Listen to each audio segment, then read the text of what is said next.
જય સ્વામિનારાયણ, જય શ્રી કૃષ્ણ, જય માતાજી। આજે બનાવ્યા અમે મગ।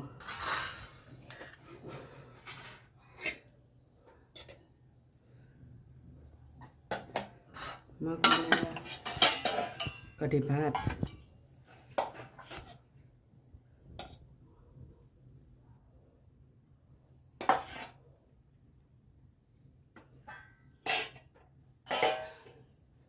અને રોટલી અને કઢી, સફેદ કઢી અને ચકરી અને વેફર કોઈને ઓર્ડર કરવાનો હોય તો કરી દેજો। ચકરી તો બની ગઈ છે, બનાવવા મળ્યા છે। અને હવે થોડા ટાઈમ પછી બટેકાની વેફર પણ ચાલુ કરી દેવાની છે। સલાડ। મહારાજ સ્વામિનારાયણ।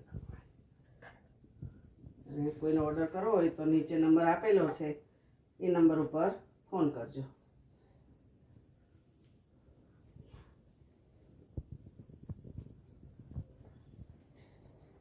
જય મહારાજ, હાલો જમવા સ્વામી।